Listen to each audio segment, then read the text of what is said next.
Hi,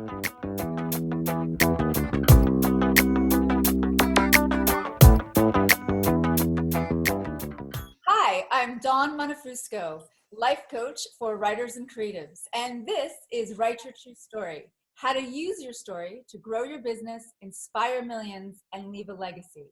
And today, my guest is Gabrielle Dolan.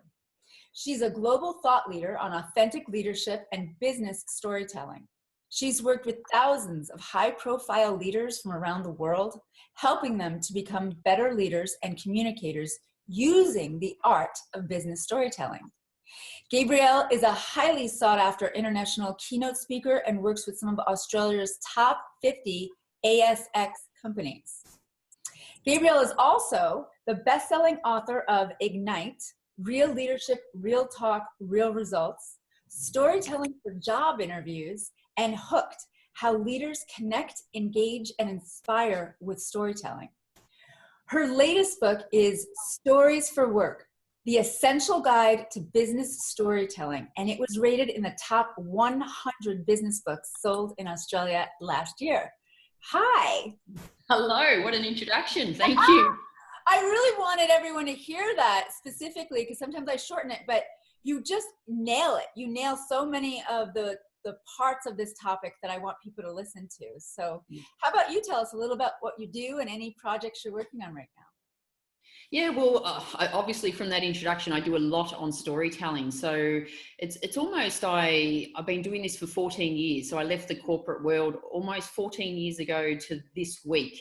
And so I teach leaders how to do storytelling. But the current project is, it's probably a little bit of a boring project. It's rebranding and redoing the website. So it's just, modernizing everything and, but yeah, redoing branding and website and photo shoots. You end up feeling like a science experiment with everyone, going, oh, don't like that photo, don't like that photo. Like, but that's the current right now project at the moment. That's awesome. It's always fun. It's like painting your whole house and getting new furniture, Yeah, it is. I always think our websites are like feature walls, they look really great. And then about 3 years later you go, don't really color anymore. It's so true. So true. Well, let's talk about you. I watched some of your videos. You really do encourage people to be authentic, vulnerable in their in communication in business. So why is that important to you to really encourage and inspire people to talk like humans and in business? Yeah. Well, I guess, if we go back to when I actually started doing what I was doing, I was working in the corporate world. I was working in one of Australia's largest banks. I was a senior leader. And towards the end of my, career there, I was in some change management roles. And what I noticed is when you used a personal story to get your message across, people really resonated with it. And I sort of started thinking, I think there's something in this power of using personal stories. And then I started to reflect on the really good managers that I'd worked with and the ones that I thought I would want to work with. That's what they were doing. They were showing vulnerability. They were sharing personal stories. I'd go to conferences and you'd see, 10 speakers over 2 days. And the ones that I thought were amazing were the ones that were sharing personal stories. And, I'm sure you and your audience, you can think of a speaker you heard speak 10 years ago. And I can almost guarantee you the only thing you can remember from it is the story they told. So I just, that was 14, 15 years ago. And I look around and what I saw then was people in business thinking because they have this position of authority, they have to be bulletproof, they have to know all the answers. They, if they show any form of vulnerability and emotion, it's seen as a weakness. Mm-hmm. And I just think now that people are not relating to that. And the ones that can embrace vulnerability and emotion and share something of themselves are really relating to their employees. Yes. Excellent. Excellent. How do you get someone in who's used to that sort of bulletproof posturing, kind of fear to warm up in business? Actually warm up. What's my warm-up technique? And you're right, it is actually warming them up to it. So I run half day or full day training sessions with, leaders in business.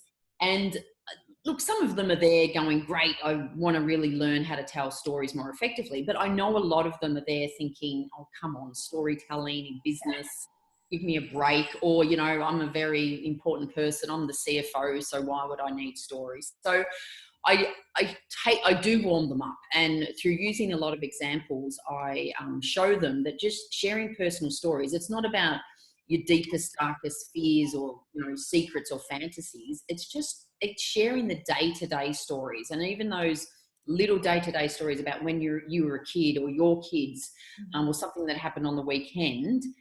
It makes you more human. And I think when they realize it's just the little stories that they have to share, they step into it a bit more. What I find sometimes funny or cute, or I'm not sure what it is, but I work with these very senior people, and at the end of my workshop they share their story, and it's just, you know, on paper it's not very emotional, and they will start to share it, and then they get halfway through and they go, and they become quite emotional, and it's like, oh, and they often go, oh, I'm sorry, I'm sorry, I'm not sure what's happening. I go, it's called emotion. It's just like, and it's not an emotional story. It's just the fact that, you know, they're reliving it, so it is emotional to them. Yes.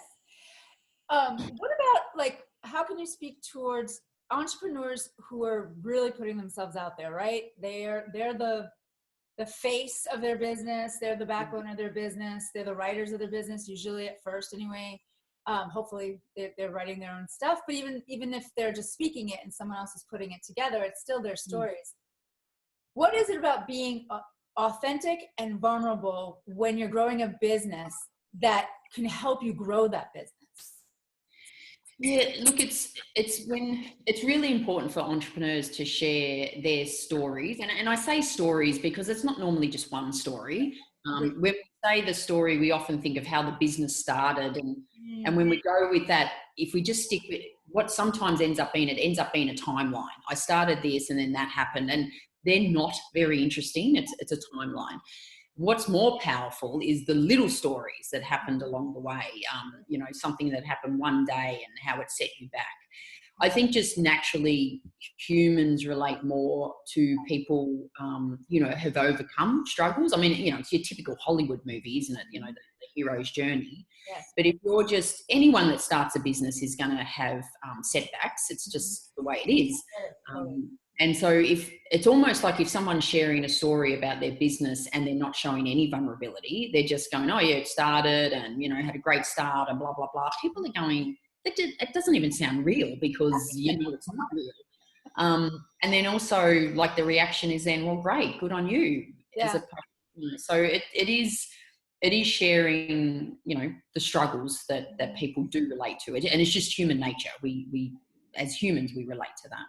And I think that they would basically, by telling our personal stories, whether they're little stories about what's going on in our life or the big story, it seems like you will attract the right client. You'll attract the right customer. So people are afraid of losing, like, oh, what if I, you know, freak somebody out? But there's so many more people that will be attracted to you, correct? Yeah, that's absolutely. Right.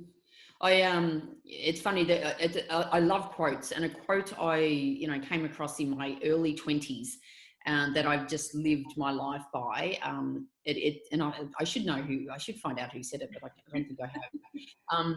I don't know what the key to success is, but the key to failure is trying to please everybody. Oh yeah. So when we stay safe with, and it's even in the way we communicate, whether we're using stories or not, but when we stay really safe with our stories, they won't, you know, they just won't please anybody. But when you do show vulnerability, and this is one of the reasons business people and entrepreneurs say, I won't share that story because it could be seen as a sign of weakness. There might be one or two people that see that as a sign of weakness, but 98% won't. They will see it as a sign of strength. So, and you're right. You're like, if they're the people that see it as a sign of weakness, then you don't want to be working with those people. You know, I know in my business, you know, one of my values is around being very protective of my calendar and my family. So I have clients who often ask me to work during school holidays, and I say, no, I can't do that at school holidays. And some people go, oh, you should just tell them you're busy. And I was like, you know what? If a client doesn't want to work with me because I'm spending time with my family, that is not the client I want to work with. So it doesn't matter. Yes, that is so true. Yeah. I recently realized that the more I was really embarrassed by a couple of years ago, I had a terrible breakup. I had 4 good friends die, really weird stuff. But I got taken under, with grief, depression. And I was terrified to tell people that, like, because I was like, oh, I was a life coach, I'm a teacher, I'm, strong woman, blah, blah, blah. And Together. what did you say? You should have it all together then. Oh, yeah. Don't ever let them see you sweat. And the more that the more that I shared and the more that I was vulnerable, even to friends, to families, to colleagues, the better I felt, first of all. And with little baby steps, people came and helped me. I mean, they were just gracious to me because I'd been gracious to them at some point and didn't even think about it. And I was like, wow, this is actually awesome. And in retrospect, now when I see it in someone, I'm able to say, no, you're going to be able to talk about this someday, and it's actually going to help somebody else. So I love how we bond on that. You have a great little tidbit that you put in your email to me. So to illustrate this, where you failed English in your final year. I did. And again, it's one of those things, I've written 4 books. I've got a few other books on the go. And people just look at me and go, wow, you're amazing. How have you written so many books, these books? And I just sit there and I go, well, I don't know. And I did fail the last year. I failed English on my last year. And people just go, how have you written 4 books? And I go, well, see, there you go. And I think sharing those things and, help, because there could be an argument to say, oh, you shouldn't say you failed English because then you will lose respect. Mm-hmm. And I went, oh, God, no, I won't. It was like, I still have all the school reports that my teachers ever wrote about me. And my year 10 English teacher wrote this comment about that I have no grasp of common grammar, vocab, which just like, and my executive assistant who reads all my work says not much has changed. It's like, I know, just get good editors. That's all you need. Exactly. And Einstein failed math, so absolutely. So, and it's just sharing that again. It does highlight sharing those things because people can put people put me on a pedestal. They put senior people on a pedestal. And every time you share these little things that you're just human, it makes you more relatable. It makes you more likable. People, it's more, they give you more respect. They trust you more. The fact that you're telling them something like that, there's a greater level of trust. So it's just, it's sort of, it feels like a no-brainer not to do. Yeah. It really does. It's almost, okay, so we do feel like it's a no-brainer. We're writers, we're talkers, we're speakers. And I guess the idea is to allow people, like you said, I think the key that I really love that you said is that you can start with small stories. I love that. So far, no one said that on the summit. And I really love that it could be the weekend. It could be recent, because even my brain goes to these big lavish things sometimes. But when I see someone talk, or even on a blog post, and this is what I love about Write Your True Story, I'm not necessarily talking about books. That's just one way. But the other ways, which are very effective, blog posts, email blasts, and social media posts, that kind of thing. I feel I give people more attention. I don't particularly do social media as much, except for marketing, but I'll cruise over and it'll be something about their dog, or literally walking through the forest, or something that touched them and yesterday. And it makes me feel like they're next to me. It makes me feel like this is a human being that's living life like a normal person. And wow, they have a business. Can you speak a little bit towards how people like to hire people and not necessarily hire businesses? And also, I think in corporate, I heard a thing that said that people leave people. They don't leave businesses. So this people thing. Yeah, people, I mean, there's a lot of research to back up. People leave managers, they don't leave companies. So, they will not want to work with the manager they're working. So that's why they leave. And also, it's also too, it's people hire, like if people want to work with people they like, and that's they hire them as in employees, or they will hire you in as a consultant, or whatever it is you're doing, because they want to work with you.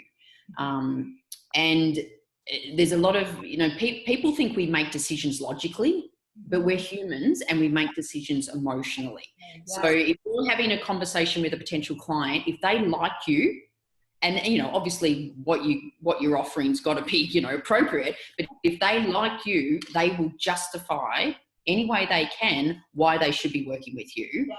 But the main reason is they've already made up their mind that they want to work with you. Yes. And stories elicit emotion. I mean, yeah, and you've got to get in and stories. Sharing is just a personal story. It's emotional. It can fast track a relationship. So I know, for example, I know when I go in and run training with leadership teams, these could be a leadership team that they have spent years working together, and I run a half-day workshop with them, and they walk out going, oh wow, I just feel so much closer to everyone. And I didn't know that about you. I've known from you for 4 years. I did not know that about you. So it's just this, it's almost like if you give something of yourself, people will give something back. And that is, that just strengthens relationships.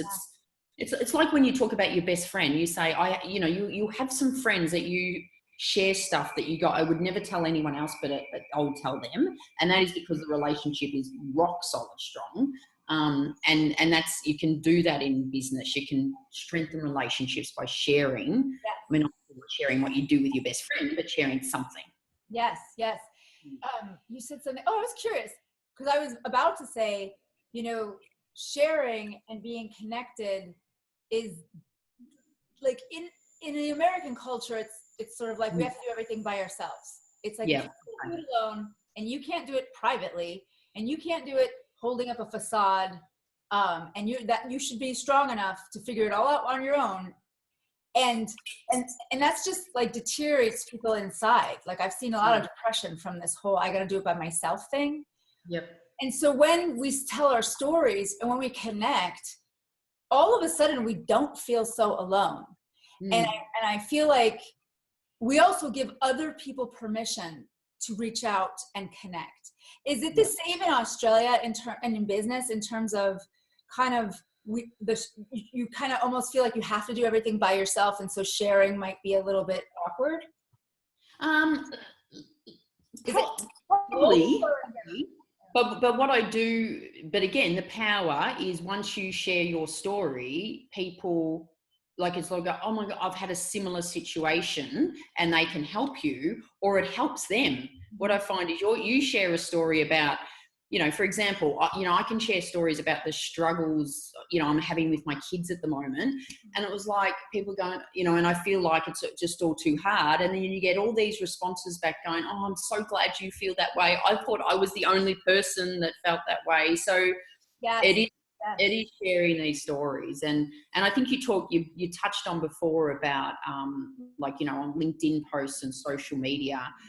I know, I try to write a post about once a week. By far the biggest, likes and shares and comments I get is when I've shared stories about either my children or something that's happened to me.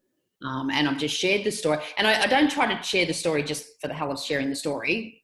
I'm storytelling with a purpose. So I always try to share the story to say, this is the message out of it. And the personal stories always get the most traction on social media. Yes. Conscious storytelling is awesome too, because when you get conscious about why you're writing the story or how to structure the story so that people get it, you want it to be clear. I almost find like when I do that, and I've seen it in my clients, there's an aha you get from writing it that way, as opposed to just throwing a story on there. If you actually think about what's the purpose, what's happening here, I feel like I get an aha. Yeah, absolutely. And that's part of the real discipline in sharing stories in business, because there is a difference between just sharing stories, privately. Tell us more. Well, you start with the purpose. So the first thing I say is, what is the message you want to get across? And only one message. As a lot of people go, oh yeah, I want them to understand this, this, and this. And okay, there's too many messages. So one message, one story. And then the default is we try to find a business example to demonstrate that. Mm-hmm. But I always say, what does this feel like outside of a work context? So, for example, a lot of people, I do a lot of work with companies on how leaders communicate their company values through personal stories. So the process I go through is, say there's a story on doing the right thing. A lot of people have values on doing the right thing, or integrity. Integrity is a big value. So I go through, so what does that mean to you? So personally, what does that mean to you? And then they start saying things like, well, to me, doing the right thing or integrity is about doing the right thing when no one's looking, not just when, and it's about respecting people. So I go pick one of those. And so doing the right thing when no one's looking, it was like, what does this feel like outside of work? And then I get them to come up with a personal story to demonstrate that. So if I can just spend another minute or so on that answer, it's like, I remember doing this with a senior leader, and it was exactly on that. It was like doing the right thing. What does this feel like outside of work? And she, went through the process, and then she shared a story about when her father was a professional swimmer. Oh, wow. And in the 1960s, he was trying out for the Australian team to make the Olympics. And this was, in the 60s, so there was no technology. So he's swimming, he was winning his race. He did the tumble turn at the end, and he missed the wall. And he went back to touch the wall. And he lost the race. And so he never made it to the Australian squad and never made it to the Olympics. And the judges said that they actually didn't realise he had not touched the wall, and they would not have known. And she said, I always ask Dad, do you ever regret going back to touch the wall? And he said, I've never regretted that, because if I didn't, I would have to spend the rest of my life knowing I did the wrong thing. And doing the right thing is doing the right thing all the time, regardless of who's watching. So she shared with me that she shares that story with her team. And when they get down to making decisions, like something will come up and they'll go, what should we do here? They will go, well, technically we don't have to do this, or legally we don't have to do this. And she will go, okay, I know technically and legally we don't. This is our go back and touch the wall moment. What's the right thing to do? And she goes, and they all go, well, that's the right thing to do. And she goes, right, decision made. That's the right thing to do. Yes. So she talks about that, everyone has values, but by sharing the story, these are values in action, not espoused values, because you understand it. That was awesome. Thanks for that. I got chills when you said it. But can you see, without the story, it wouldn't, like she could just say doing the right thing means doing the right thing all the time. You could say that, but without it's only with the story that you go, wow, that is really powerful. Yes. Oh, great. I love that. So another question is, you've written some great books on storytelling and business. Which one did you like writing the most?